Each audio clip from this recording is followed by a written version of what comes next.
What is going on, everybody? Another edition of the Motorsports Almanac podcast, live edition, joined by Wyatt and Charles. Guys, how are you guys? Good. Great. Wyatt, I know you're tired. I am tired, nervous, anxious, and a whole different lot of emotions all in one based upon last weekend.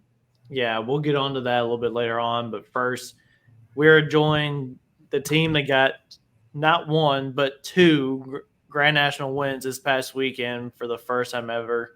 Mr. Ray and Jake Sheppard. Thanks for coming on, guys. Absolutely. Thanks for having us. Yeah. So just kind of take us through everything that you guys have been feeling the last couple of days. It's Monday. It's kind of had a little time to sink in. Jake, I know you and I have been talking a lot about it and how it felt and everything, but just kind of tell everyone what's kind of going through y'all's head going into this weekend.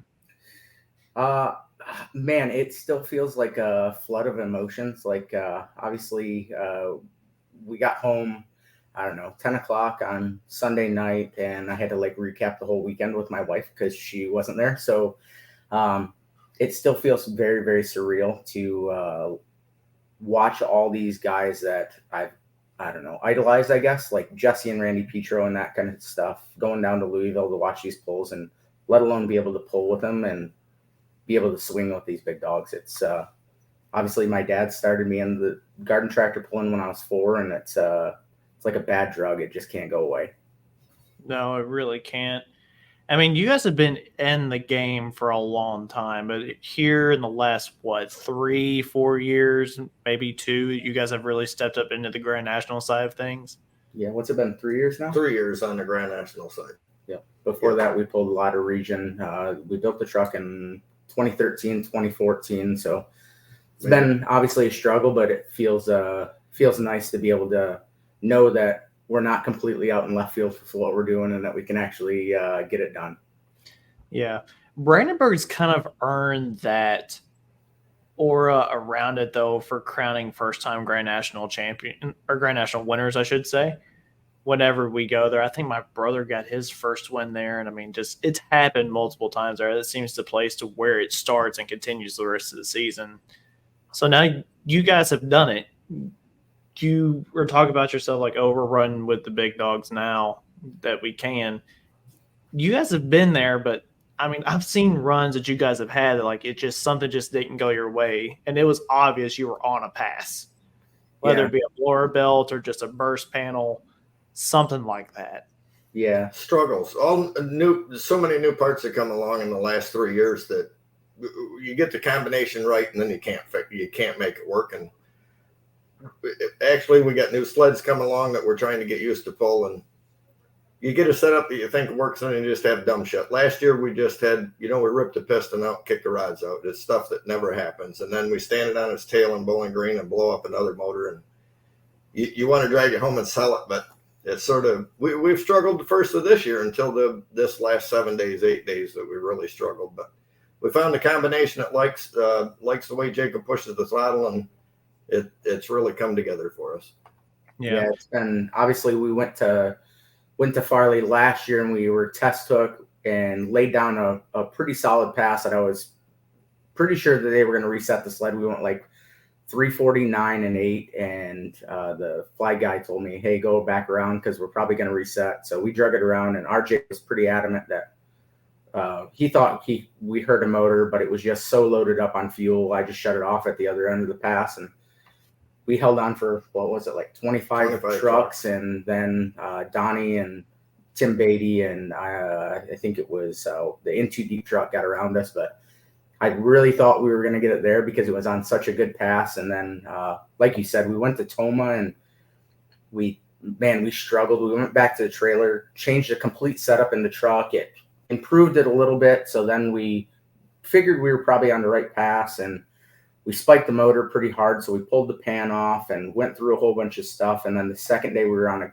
I thought a pretty killer pass, and then the belt lets loose, and you're just like, how much bad luck can we get? But like Dad said, we went to Rockwell last year, pulled the piston apart. My father-in-law had a motor that was sitting in the corner. We assembled it, went to Napoleon after every night we got 3 hours of sleep and made an all right pass. The motor was okay, and we didn't see any issues. And then obviously we went to Bowling Green, and it just stood off the wheelie bars. And I've always asked Dad, like, man, when they have like driveline brake or when they have wild rides, how can't they get out of the throttle? And then I experienced it firsthand. Like, it happened so quick. I was like, I didn't even have a chance to let out of the throttle and the rods out of it. Yeah. So I was scrolling through y'all's Facebook, getting ready for the show. Of course, I'm sure you saw that I was kind of rating your Facebook page for the photos for the post going up for the show. But I saw traces of Apple Pie Express in there. Tell me a little bit about that, because I had no idea there was lineage there. Yeah, so it's we can make a short story long. We went to Louisville in 2012, I believe. So we're only like 30 minutes from Joe Stocks, and we pulled local mods forever. Ever since I could drive, Dad put me back in the seat of that. And in 2013, he decided that, hey, like, what do you think about selling this? And we'll go state region hooking with a 2-wheel drive. And Terry Jostock had a chassis there, so he took the mod in. We were just about ready to get the chassis, and we were in Louisville. And my uncle is Bill Potter, who owns the Apple Pie truck with my uncle Brian Grifka.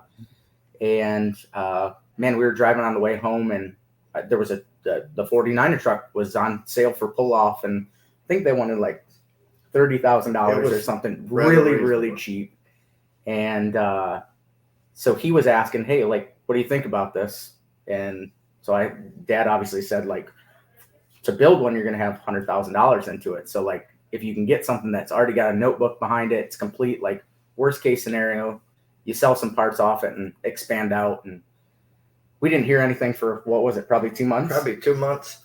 My brother calls me. I'm in the trucking business. He called me in the truck, and he goes, you'll never guess where we're going. I said, where are you going?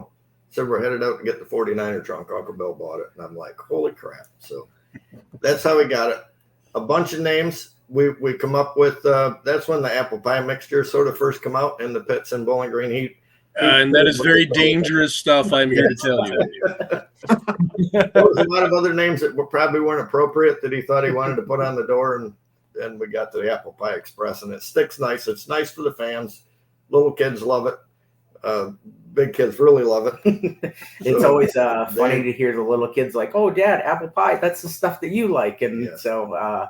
So my brother-in-law, my uncle owns it. My brother-in-law and his son, Anthony, that was with us down there in the winter circle, they run the Apple Pie Express truck on the region side. They've made Enderley once with it. So they've done really well for a somewhat cheap investment into tractor pulling.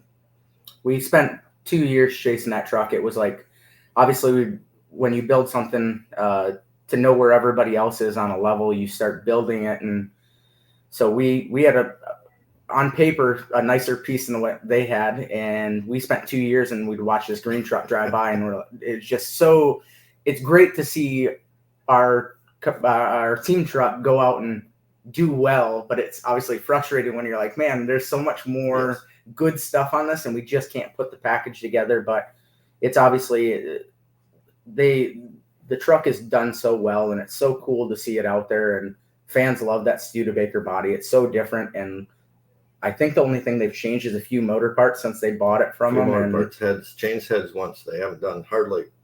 I wish my maintenance well was as cheap as what theirs was. Yes. Yeah. So the truck itself too is really, I mean, it's an eye catcher whenever you see it in the pit area. So kind of talk to us about the color and then the wood. I don't know if you called it back or top for it.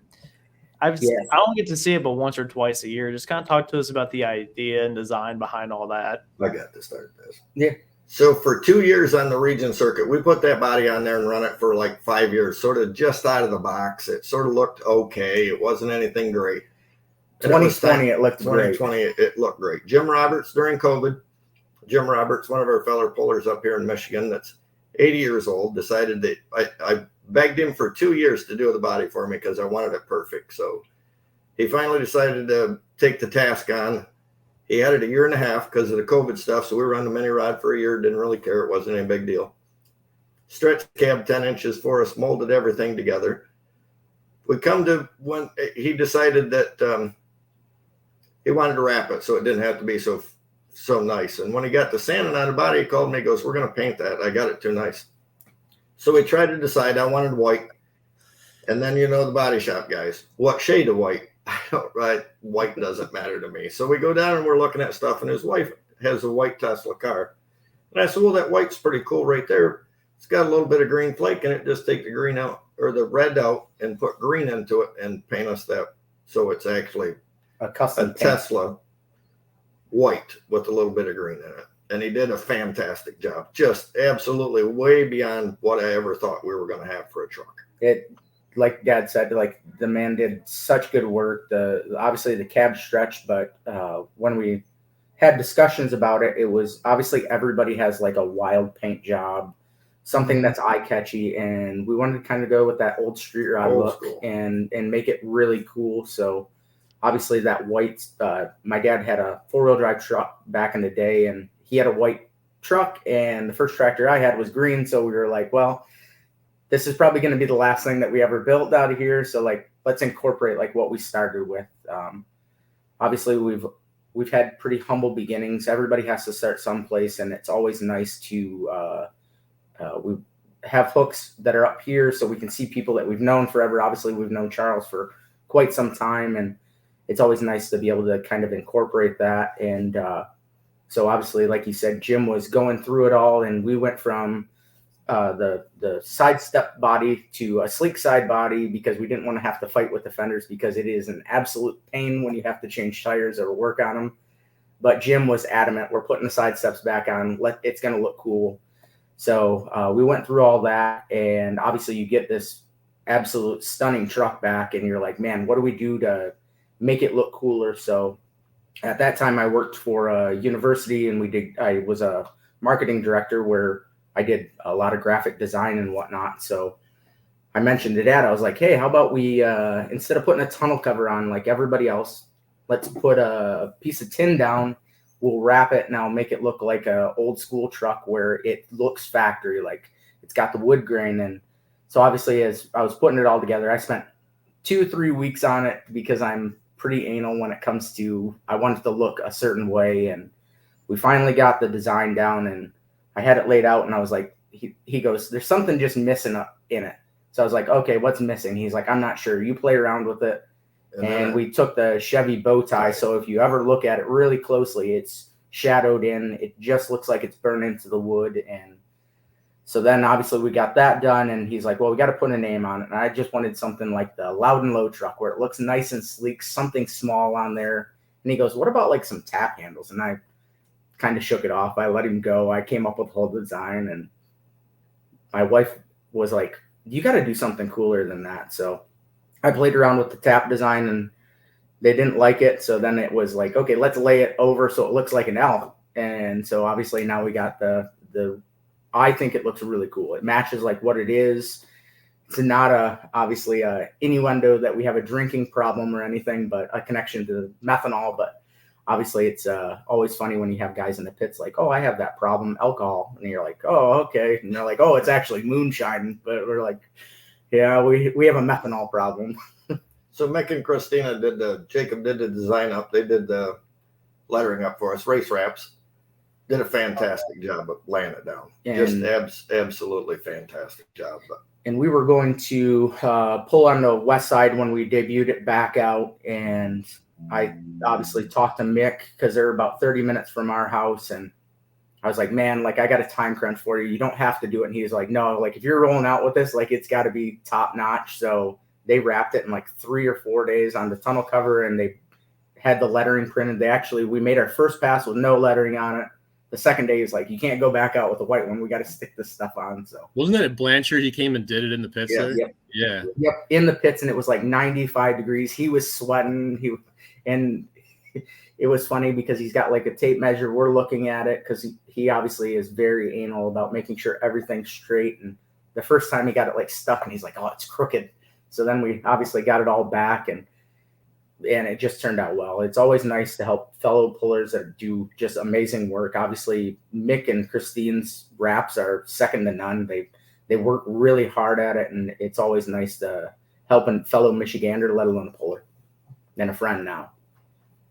Yeah, we've gotten fairly close with them too ourselves. They did our Motorsports Almanac crew shirts too, and they've been really good to us. And it just seems like whenever you don't think they can outdo themselves, they continue to do it. Oh, absolutely. That was like when they were doing the wraps and whatnot, and he said that they were doing sublimated shirts.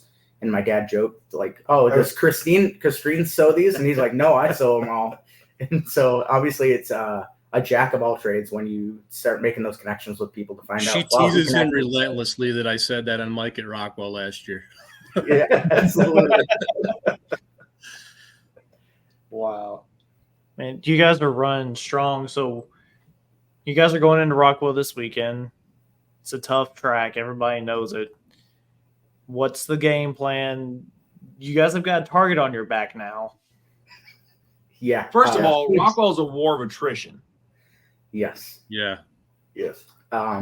We love going to. I love Rockwell. And what track are you going to get? Are you going to get nighttime Rockwell, or are you going to get Saturday afternoon mini track Rockwell? Yes. I hope not mini track Rockwell. I know. Well, no one's hoping for that one again. We had two differents last year. We had a sort of mushy wet track, nothing horrible.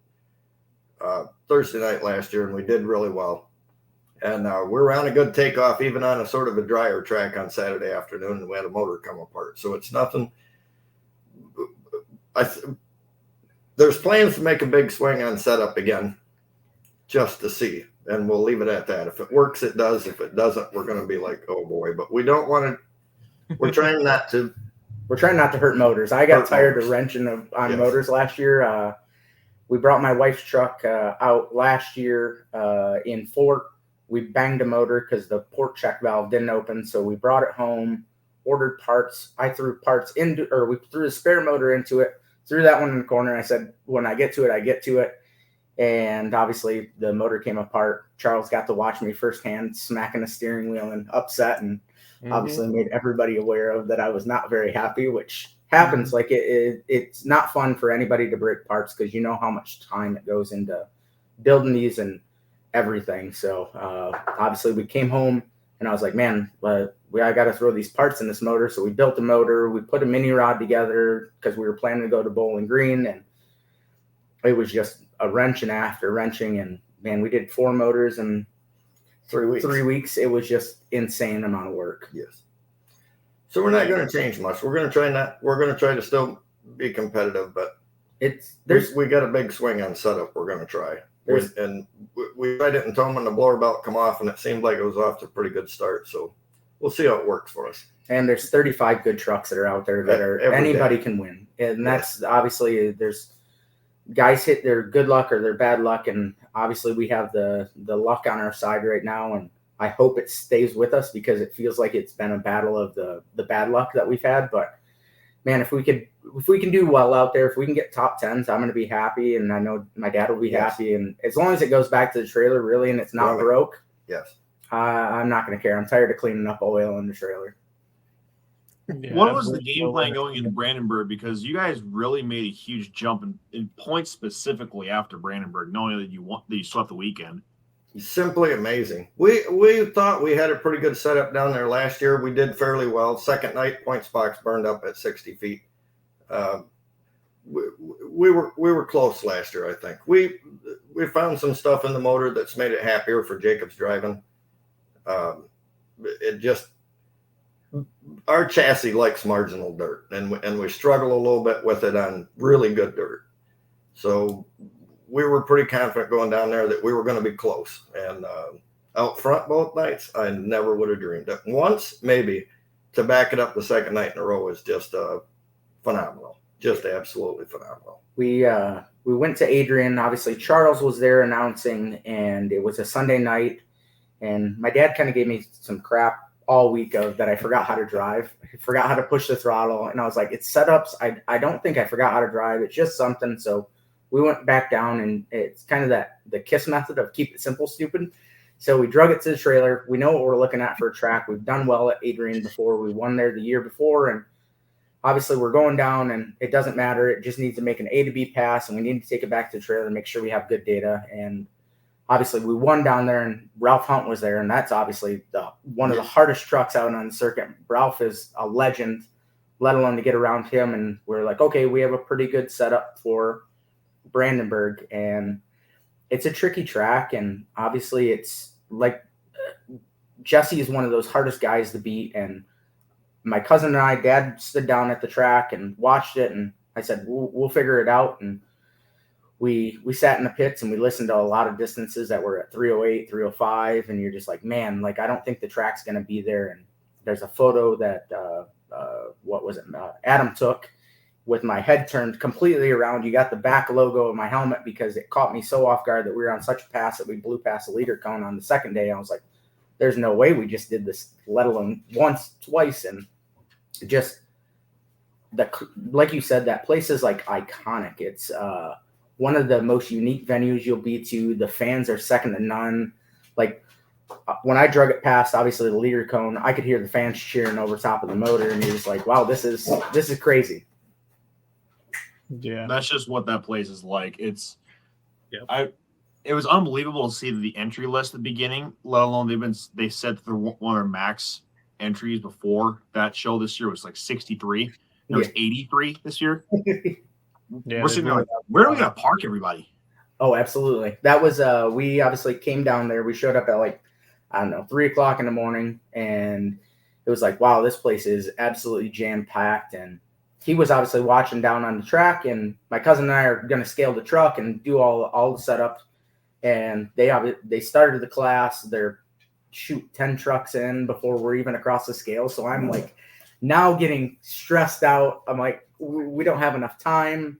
It's unique to only see 3 or 4 trucks as a driver before you take off. And obviously it puts the pressure on as a driver, and it's hot and you're sweaty and you're just like, man, like what's going on? But it was such a, like, that place is historic, and have one of the legacy of the Kriegers announcing it. It just puts it all back into a whirlwind of emotions.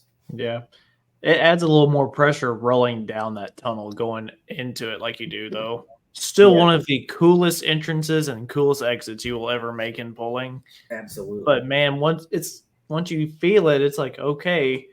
And then you look around. I mean, it's like you're in a stadium.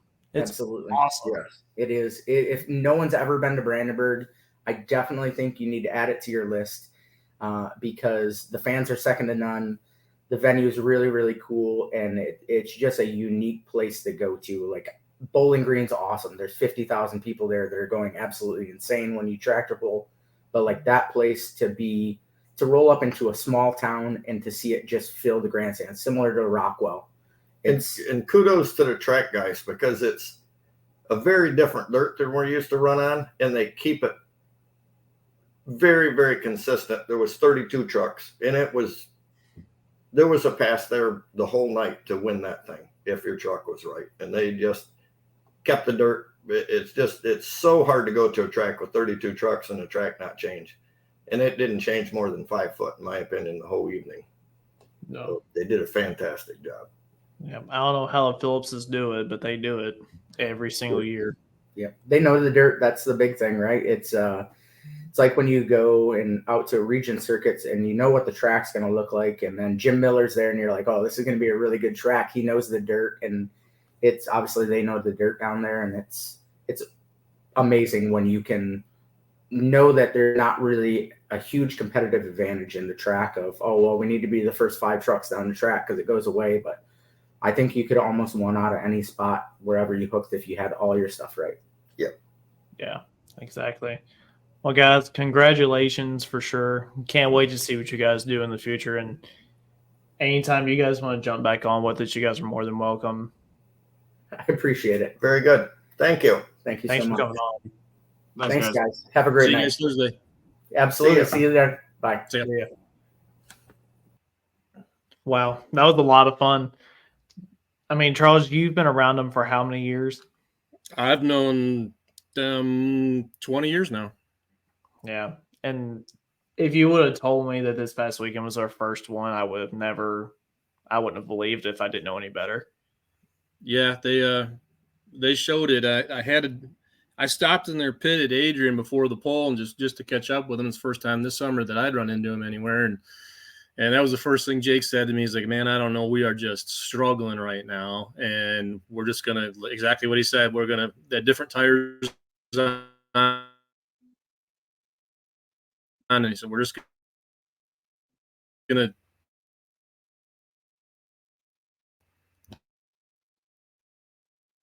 I just needed this thing to go down the track. It's all I needed to do. And I want to say he was first. No, he wasn't first. So I don't remember. I don't know if it's my end or not. It's his end. Okay, that makes me feel better. I froze. Internet in Michigan must be hard tonight. I thought it was mine because, I mean, I do have a round of storms that are fixing to move through. I've got it up here on my other screen. It was me. Yeah, but point taken. They were on a tough road, like any puller goes down, and it paid off for them at Brandenburg twice. Yep. I don't know if we'll ever see that many. They worked their ass off for years, and they deserve it. They absolutely deserve it. Yeah, absolutely. Can't say a big enough thank you to them for coming on, but that wasn't the only news coming out of Brandenburg. Wyatt, you were there live, getting to see everything go down. The cool thing about it, and I looked it up, and I'd go back to Jacob and them. They were the first back. It's hard to do back-to-back in polling, and especially in that two-wheel drive class, how many vehicles there are in that class. They were the first ones to go back-to-back since Christie and Brent Secrets won the title in 22. And to do it with that many trucks is unbelievable. Yeah, which is even better. How was the overall weekend for you? You were texting me back and forth, said it was hot like always. Still not nearly as bad as last year, though.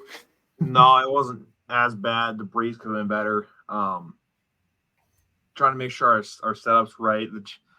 The track was definitely different than last year. It's stressful. It was stressful. I was more anxious and nervous on Friday night than was Saturday night. Saturday night, I usually can get a feel for the setup and know what changes I need to make and consider.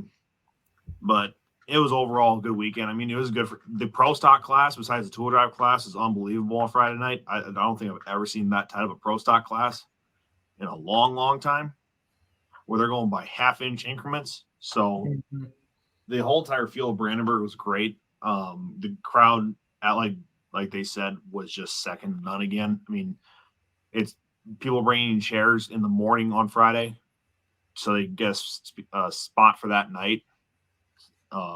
There's nothing like that event. I mean, it's one of my favorite events. I mean, heck, I miss my hometown fair to go to it because it's that good of an event.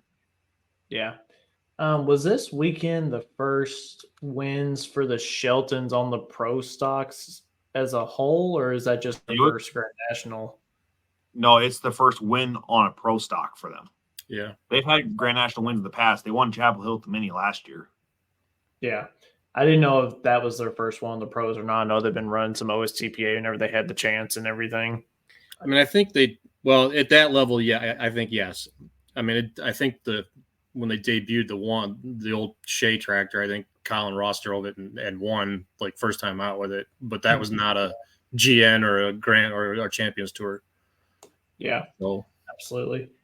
Charles, what's been going on in your world, buddy? It's been a little bit since we've had a chance to sit down and hang out with you and everything. I know you're slammed. Yeah, I get past this weekend, and actually the rest of my summer kind of slows down a little bit. I can kind of breathe after this. But Ben, I can't even remember. I've been at drag racing and pulling seemingly everywhere. I think in the last 10 days, I think I've been out for 6 of them doing something. So it's been wild working with NTPA Region 2, the ODSS drag race guys, thumb pullers here locally, helped out with Lenawee County Fair for their truck night, which is brush classes, but I wasn't announcing there. Just, I got some buddies who helped kind of put it on. So I said, I'll come down and help you out with whatever you need. And I'll tell you what, that whole scene's a different deal because they're not expecting you to really tech them at all. And they're trying to get away with murder. And we surprised them because we actually were checking stuff, shoving plugs and chargers and going down through the rules. And if shit wasn't right, you had to be in a different class then. And some people weren't too happy about that. But well, you shouldn't have come through the gate trying to get one over. Yeah, they'll get over it. That's on them. Yeah. It's always the work stock diesel guys, isn't it? We had 30 of them. It was a big class. Jeez, I would say so. But you're on the road again this weekend. You're announcing Rockwell again this time, right? Yep, I'll be out there with Chris Clark and Darren Hartwell once again, as we've done the last few years. And I haven't talked to Phil. I would assume Phil McIntyre will join us too. Yeah. I don't think we're going to make it. Brandon ran in Fort Recovery on Saturday. We won, but I think we had a little damage, and I don't think we're going to be back before Bowling Green. I think what went wrong in that motor is going to be in my mailbox by when I get back from Rockwell. Oh, really? I've been challenged to make one of these out of it. Oh, okay. Yeah. Sounds about right. Fair. Only the one I'm getting isn't nearly this nice. Yeah. I mean, we're not going to talk about the Chapel Hill one. Like that. We got second out of that deal. That was a good one, though, still. So I didn't even realize that happened. And then somebody had just a picture. It wasn't a video, but just a picture. Yeah. And I was like, oh, okay. Yeah, you should have been us standing down there. All of a sudden, I mean, we knew, like, it's one of those, it's on a pass type of deal.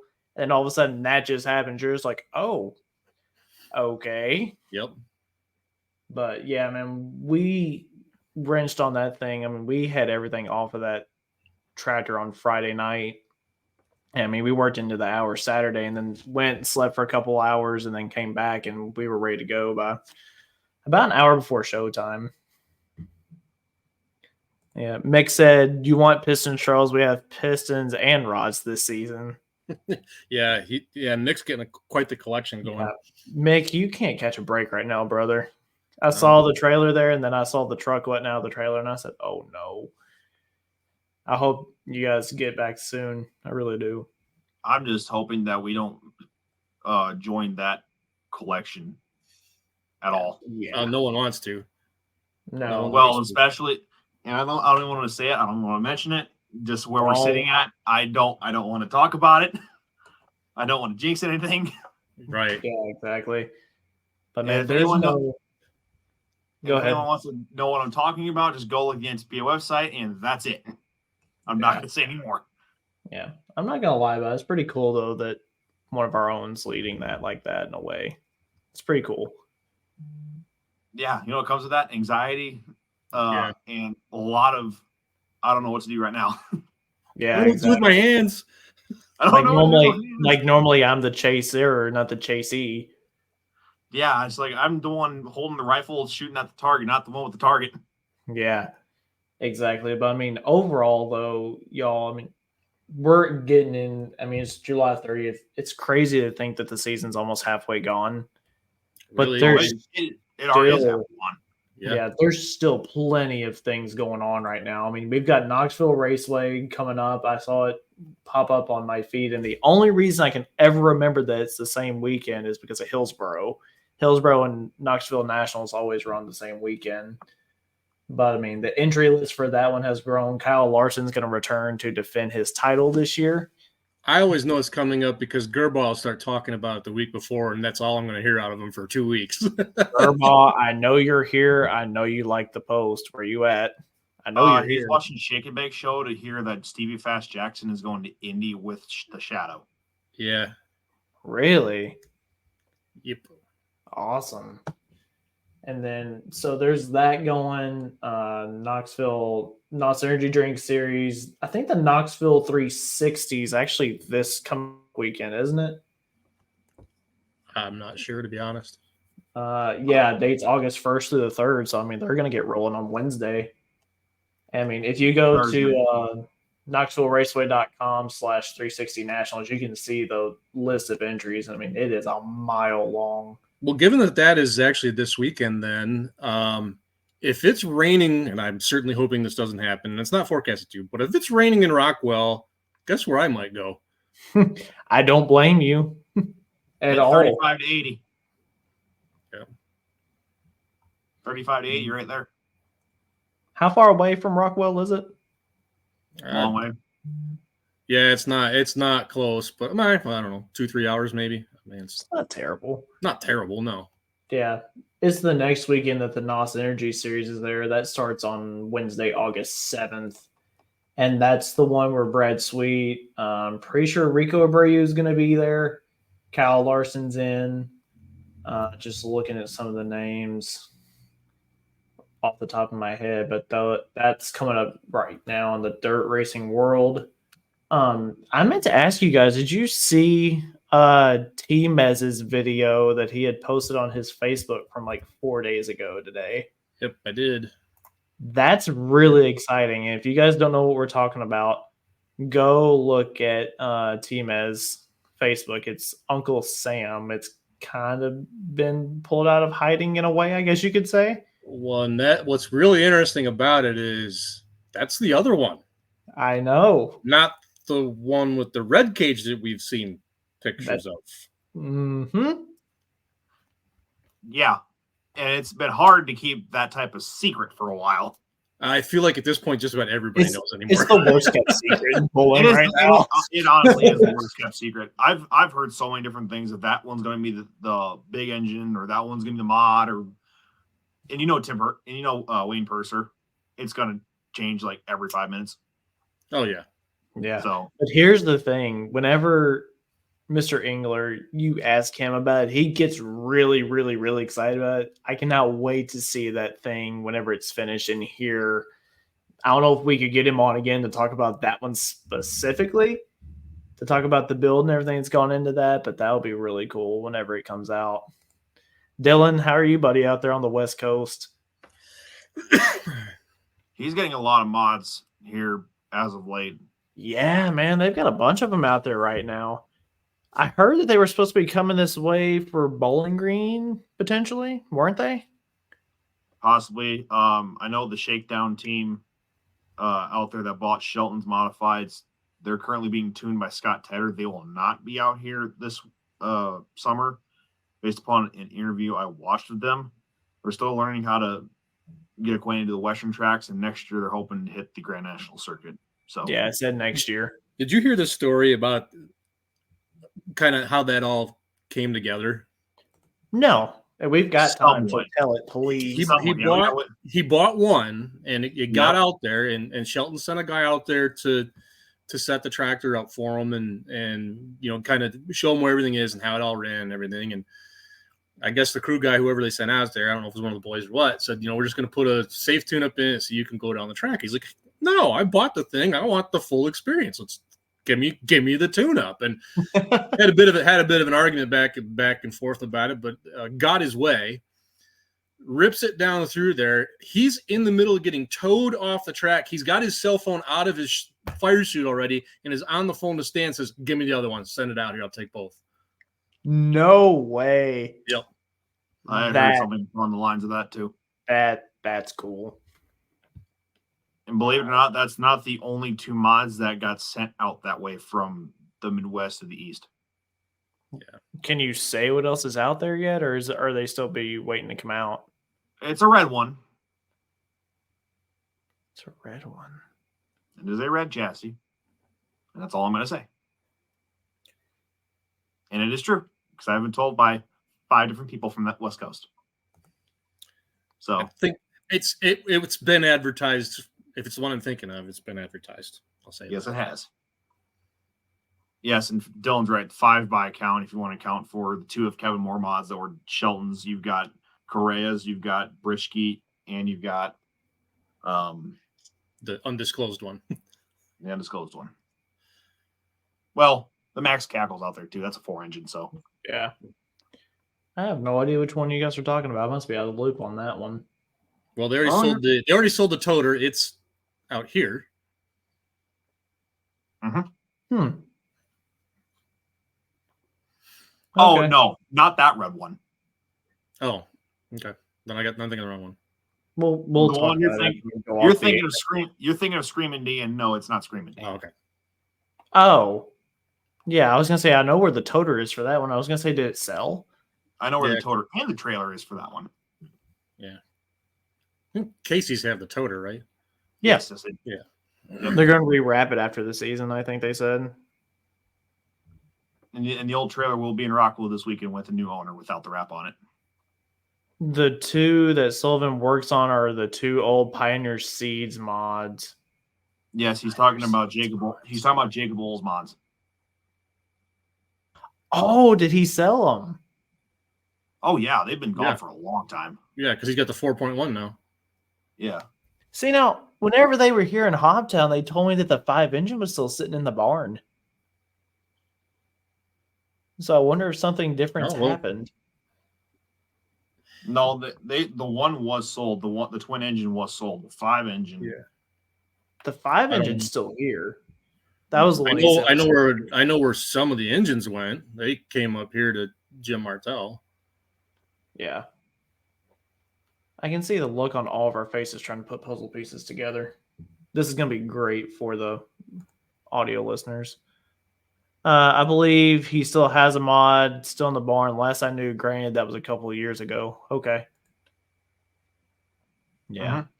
Any other news of pulling vehicles moving around? I know we had Matt Johnson's debut. Is it called 1X Dirt Slinger or is it just 1X? The 1X Dirt Slinger. So that has a lot. It has a lot of donated parts from the Dirt Slinger X. It's obviously not the same chassis. It is a new Barbie tube chassis because it was a wedge chassis. There's an old Dirt Slinger wedge chassis that came up here. Martell ran it 3 times. It is now, I believe he told me it was going to Missouri like a week ago. And it has ran. It's already ran in Missouri as a single engine. Okay. Yep. Okay. Tim Ellingson has made his second pass, I believe, on the old jacked up Relentless bought from Kielmeyer's. Yep. And Double Trouble that one's up here being run by Humpert and Martell as well. Mm-hmm. Jeez, Martell's running a bunch of them, isn't he? That's what he does full time, man. He jockeys stuff. It's literally his job. Jeez. That's awesome. I know of another one too. Oh shoot, I had it. Oh, Ratterman's have a third 4-1 now. After they had sold Deer Hunter, they have the Bradley's Silver 88. The Bradleys have sold that one. Charles, do you know which one we're talking about? Yeah. Yep. Okay. I was going to say, I know it's been down here. I didn't know if you'd seen it before or not. I don't know that I've seen it. Well, I've seen it in person, but I know which one you're talking about. Yeah. By the way, can we talk about the 5.0 Pro turnout from Fort Recovery this past Saturday? I want to say I was kind of genuinely surprised there was that many at one place already. I honestly didn't even really truly pay attention to it. I think they had 12 total, which is good. And I think Weisel was a 4-1 that was in there. So was replacement deer. Yes, was replacement deer. Yeah, he might have changed the turbo out. I mean, he could have bolted a big one out 5.0. Yeah. He could have pulled the Dean move and. Because I know up here, Aaron's he's got a 5.0 Charger, but then he's got the big one that he'll put on for like Bowling Green and stuff too. So, right, yeah. I mean, there was another hook in Illinois that had a bunch of them. I think there was like 12 or 13. I can't remember where it was, but I was surprised by that too. Probably an ITPA hook because I mean, I don't know if it was Waterloo or if it was another one. I think it was like during the week. It was either Waterloo or Arthur, Illinois. I think it was Arthur because that was before Fort Recovery. Yeah. Did you guys get a chance to see Pro Pulling League? Have you guys gone back and watched the Pro Stock class from Evansville at all? I have not. No. I encourage you to go out of your way and watch that Pro Stock class that night. Whenever they either come up on YouTube or go to Pro Pulling TV and watch it. Hartman's made 2 awesome passes, and I think Meltdown was on its way to its first one underneath the Hartmans if the engine hadn't laid over. But man, it was a wild night. That's one of those deals where, and I'm looking right now to kind of see. You have Brandenburg and Evansville that close to each other with big pros, and it's like we couldn't figure this out so that everybody could do both. They used to be able to, but they would only be able to go on Saturday. Yeah, I mean, Google Maps says it's less than 2 hours drive. I mean, You run them first at one place and last at the other, and hope you can get there in time. I mean, we used to do a back-to-backer like that with West Michigan Pullers and Wolverine State for Super Farm, because Mason, Michigan would have a Region 2 hook on the south side of Lansing, and West Michigan, we'd be on the north side at St. John's. So they'd run first down there, hightail it up to us, and run again the same night. Yeah. I don't know how many of them would run more than once in the same night, though. I don't know. It's just the idea of it, though, and the intrigue behind it. It's and there. The story you can tell. It just would be cool. Yeah, it was a lot of fun though to watch. I mean, they came out first and they came out swinging, and they reset it, and then Hartman's came back and got third. Wagler got the win. Who got second? I cannot remember who got second. I think it was River Rat.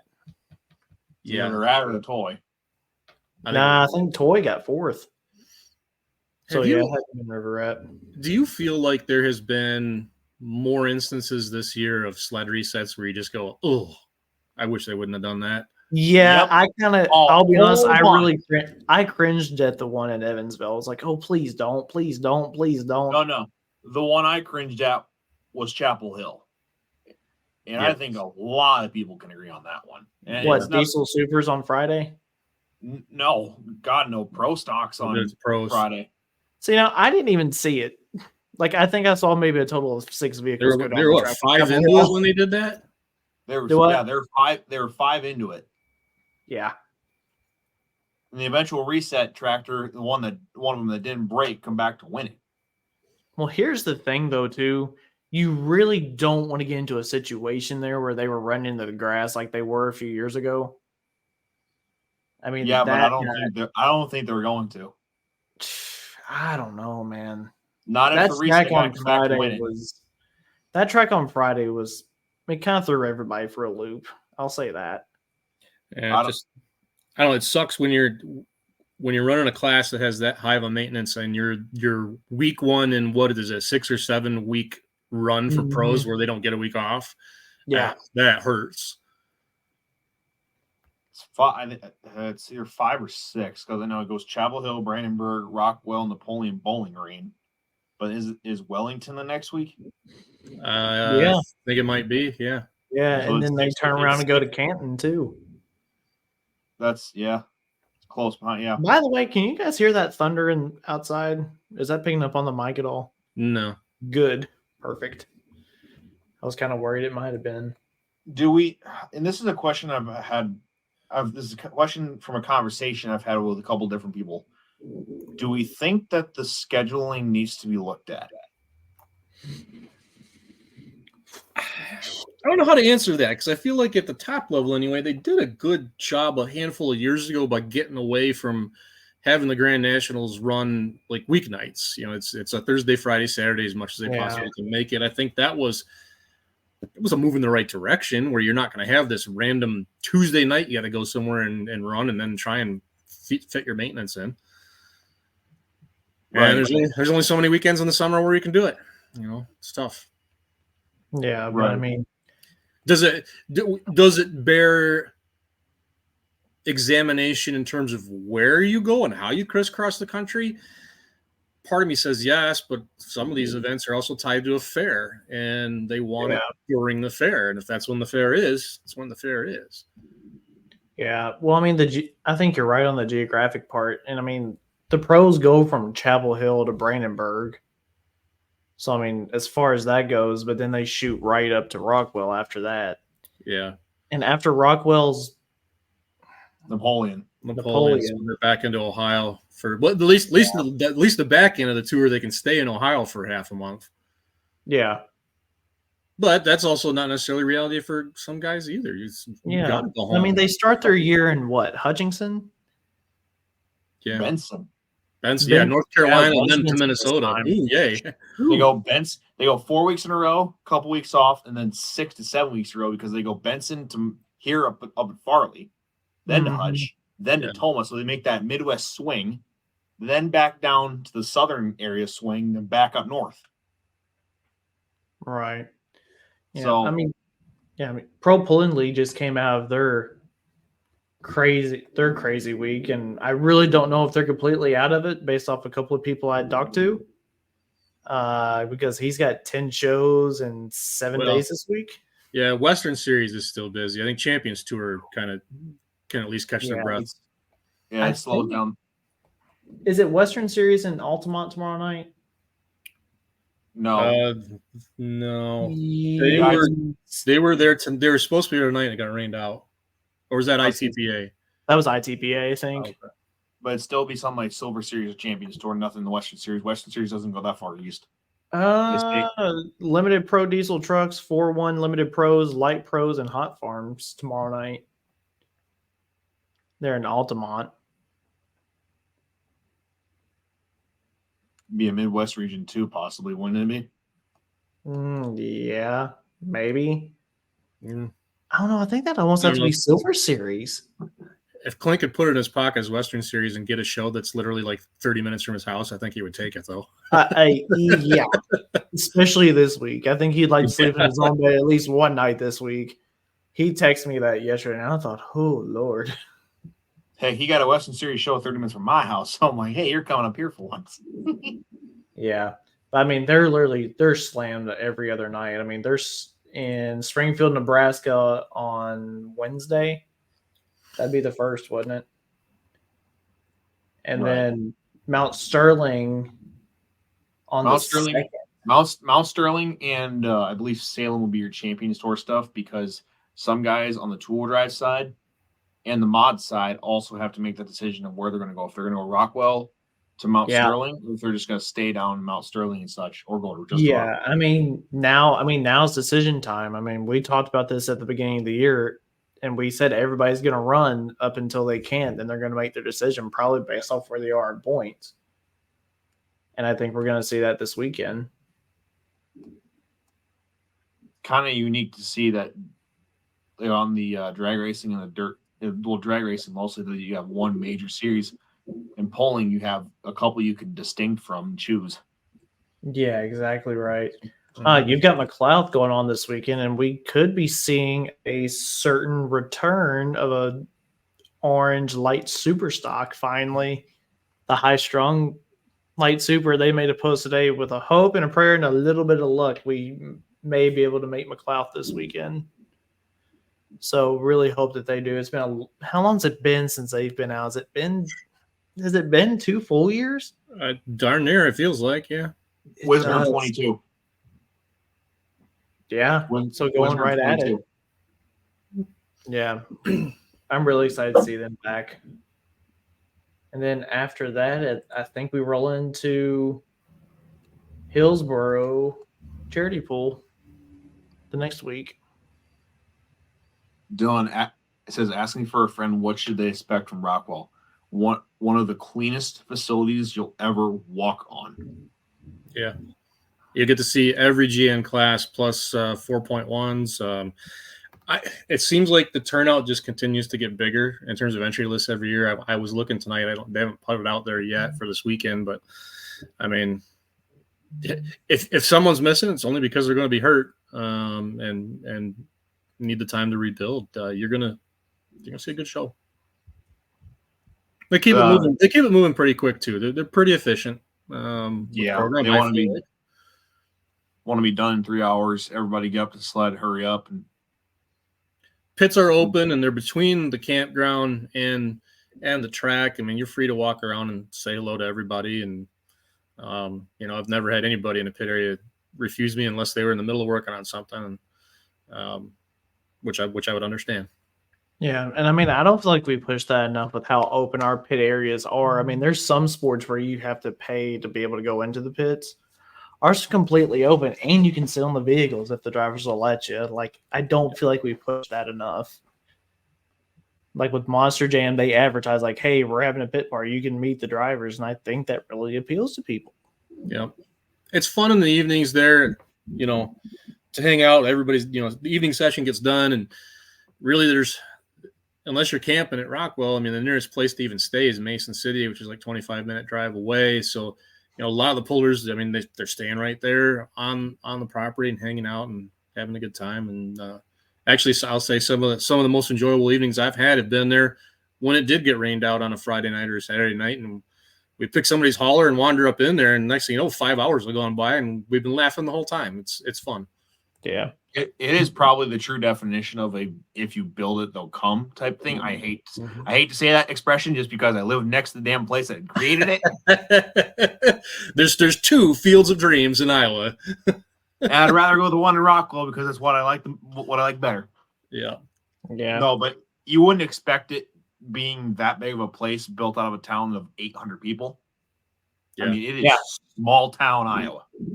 And this event, the Lions Club is what puts it on. It's the charity for the event, and I mean they've done all kinds of stuff. Money has flowed into community center, the library. They've built a pool for the residents to enjoy. I mean, there's a substantial flow from this event that goes right back into Rockwell. It's a great thing. Yeah, and it shows. And they put on they treat the pullers very well. They have breakfast and meals and such, free will donation. You'll see most times the pullers themselves will pull it out of their pockets and give them a big donation just because they don't have to do it for us, but they do anyways. Yeah, great food. They have a liquor license, so they sell beer and it's cheap. You know, essentially, you know, like you get a little cooler in a 6-pack and it's whatever, like $8 or something. I mean, it's nothing. Yeah, and exactly. The seating there up on concrete with level bleachers. I mean, yeah, it's set up very well. No bad seats in the house. You're not really, unless you're in the very front couple of rows, maybe where the walkway is and some of the, you know, the speaker horns are there. If you're up at least 4 rows anyway, you got an unobstructed view of the whole place. There's never anything in your way. Mm-hmm. Yeah, exactly. Yeah, we've got one more event I want to go ahead and talk about. I know we are a long ways out from it, but I wanted to go ahead and start showing it since it's coming up that quick. It's Pro Pulling League's Trek It Holes Hours, presented by Lutz Agency again. Every class, 4,000 to win if 15 or more in a class. And your classes are mini rods, pro stocks, 4-1s, light limited super stocks, Western Series rules apply to that one. I did a little checking, and whatever the Western Series rules are, that's what they're going to run. No questions about it. 85 limited. I'm trying to remember. I think the only difference out on Western Series is like the 470 diesel. I don't think is a thing out there. No, it's not. Yeah. It's 410 only. Yep. Heck, which really unfortunately it knocks out a lot of the diesel guys from my area, which is unfortunate, but it is what it is. And then 5.0 pros, 5.0 pro guys, this is your chance to shine. Come on, bring 15 of them. Let's go. And then you got your $3,000 for $3,000 bonus for your combined winners. And all that. Gerball's jumping in. He said news break. Doug Cook gave his support for Stevie Fast to enter Shadow 3.0 and Pro Mod for the U.S. Nationals. Sammy Swindle has entered Knoxville Nationals for the 48th time. Awesome. That'll be a lot of fun. I'm just looking through what else. There's one other giant piece of breaking news when it comes to drag racing today, and we haven't even brought that one up yet. Yeah, John Force. What was his name, Wyatt? You've been on top of that more. Beckman. Yeah. Fast Jack is back, baby. Back in the DSR days, I know a lot of people don't like DSR and what they did, and I suppose on some level I don't necessarily myself either. You know, I didn't like the 7-car super team, but really, really, really do like Jack and his appreciation for the history of the sport and his communication. He's so well spoken, handles himself well with class and dignity. I like the guy, and I admit I'm maybe just a little surprised that he got the nod. I kind of figured it was going to be Tommy Johnson Jr., but hey, I'll take it. I'm happy. I could have seen both ways, honestly. Tommy Johnson Jr., based upon his recency driving, being out of the U.S. and Australia running more or less, but Fast Jack, I mean, past world champion, knows how to drive. Like I say, he carries himself well. The sponsors are definitely going to get their money's worth, especially Peak, GHX, Monster, all the sponsors of Force. they're going to get their money's worth with him. He holds himself well. The dude can flat out drive too. I think with them going to the Night of Fire this week, it's really going to help him get back in the groove or start to get back in the groove. Yeah. Especially before the countdown. So, and at least if he gets some competition runs down too, it's not in the countdown yet. So once the points reset, he's locked in, ready to go. Yeah. And I mean, just a testament to him as a person, like Air Force veteran, cancer survivor. When his ride fell through, he went back home to Norco, California and picked up his elevators union card, and he's been installing elevators for the last few years. I mean, he went back to work, take care of his family, and, racing wasn't there. So, okay, now this opportunity has come forward for him, and he deserves it.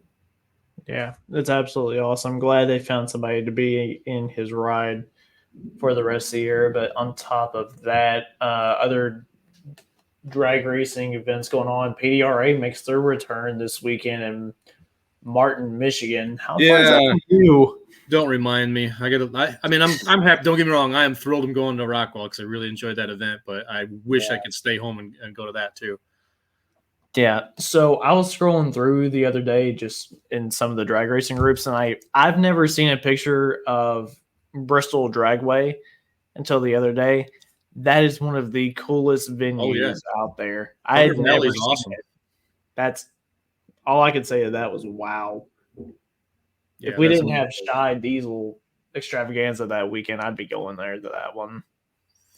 Yeah, I'll be at SDX too, and I'm happy about that as well. That's another event I really enjoy. Hopefully, I'm going to be back in the seat soon. Sweet. Yeah. Mr. Greg, I don't want to mispronounce the name. Blousy? The curse of an announcer. We will murder your name, and we don't mean to. Yeah, pretty much. Exactly right. But I don't have anything else on my news list here. I typed it out. I've covered everything on mine. If you guys want to watch any of the pulling action for Pro Pulling League, go to Pro Pulling League TV for that. And then I don't even know what else there is to go on. One interesting piece of information that I found over the weekend, and I wasn't even there for it. There's a lot of grundle and distaste about the Pro Stock class in Dubuque. And not saying it was bad by any means, but everyone was wondering where all the Lemke motors were. By communication by Robbie, after the incident with Craig Ledwig, he said to park all Pro Stocks running his newer setup of rods, and because Craig had found the weak point in Mazamania where it completely destroyed the bottom end. Yeah. I think this goes to show that Robbie truly does care about his customers, and he wants to have this happen no more.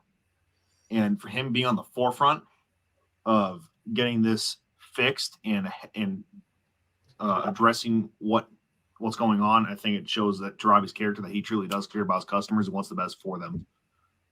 So, but it sucked that there wasn't many there in Dubuque. I mean, Rowan had 3 of them, then you had Bader, and then you had Coates had 2 of them. I know it sucked those low numbers, but it's what you got to do. I think people would rather have them miss 1 hook than the rest of the season. So yeah, absolutely. I mean, if he tells you to park it, you better park it. And from what I heard, it sounds like Ladwig's thinking he is probably done for the year with how bad it hurt. Oh man, really? It went kabang. But one of the good things is the block is already up at Lemke's. So yeah. Oh, okay. So does Badger State have a rule like where you can drop your lowest position in the guys that missed this last weekend? Like so they have a couple different. They have a couple different things. One rule that I kind of agree upon is the 4th place if you cannot come back in that class. So say your test hook and you get reset at 372, like Brandon Coates was, he automatically gets 4th place points. Which it doesn't screw you out of a points hook. Kind of like that. I kind of like that idea. So what about the guy who gets 4th place? Would he just get 5th place points then at that point? He also gets 4th place if he's 4th place on the distance standings. Wow, that Huh. That's an interesting rule, but I like it. I like it a lot, actually. Because Brandon Coates went 372 feet on test pass at Dubuque and got reset, and he didn't come back. So automatically goes fourth place points. So now what about all these guys that had to miss this weekend? Just sorry about it or what? Will not count for points. They did not show up. I don't know if there's if it's something like NTPA, if it's a point scratch deal or if it's a no-show deal. I am not sure upon that. I'd have to ask somebody like Greg Elsing or John Stranley.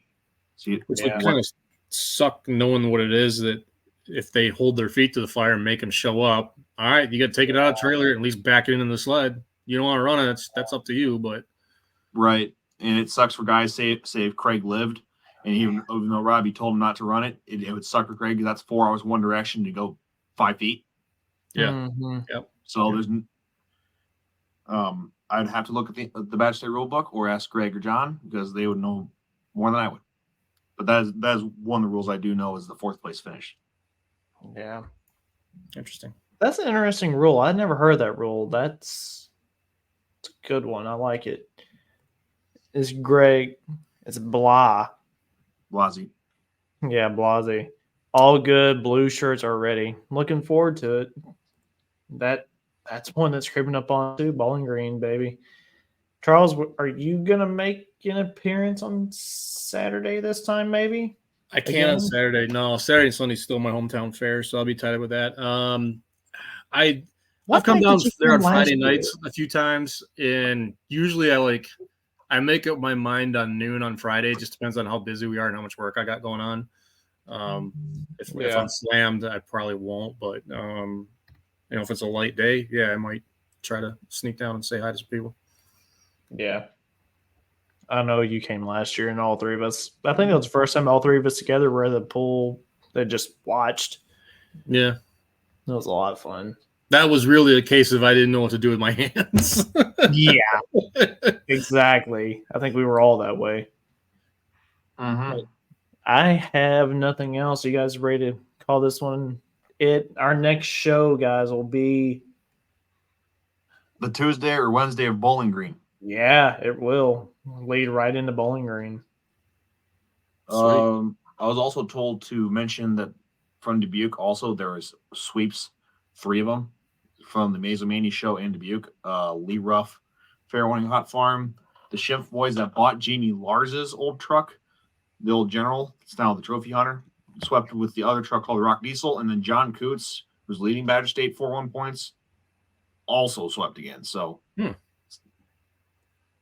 if anybody doesn't know, too, the reason why Jamie Lars sold the Trophy Hunter is because he's building a new tractor, which I cannot disclose what it is right now because I will get crucified. Wait. Time out. We thought it was 7. Well, that says 8. Well, but the one that has a picture of 7 on it, there was a conversation about an 8th one goes in the middle. 6 outside, 2 middles. Yeah. Wow. Let's just say it's not going to make unlimited weight. Sorry. No, well, it's definitely not going to make weight. But what it is going to do is make something really awesome. I can't wait. Stick that thing on the Bowling Green track. Let's see what it does. Somebody was commenting, and it was on the T-Mez reel. I want to say it was Trent DeCleric, maybe even that. Even the Unlimiteds with 5 right now can't run Mitas tires because they're overweight, even with 5 engines. So seriously, yeah. Wow. Adam Bauer can. Does he have Mitas on? Yes. Interesting. But that could also be with the new modifications that CJ made to the entire mod. Yeah, it could get light enough that it can make weight. Yeah, Dylan, we know. We can hope, though. Well, hold on, Dylan. Well, that's the one with the chrome roll cage. What about the red one? Wayne was 40 light with his on. I guess he's talking about the Mitoses. Okay. Huh. Sweet. That's good. But that doesn't mean you're going to add anything on there. No. But, yeah, thanks to everyone for all the support and everything. Make sure you guys like and share this as much as you guys can. It helps us out a ton. And until next time, who knows who we're going to have on for a guest for the next show? We could have something special planned. But until then, we will see y'all later. Thanks, guys.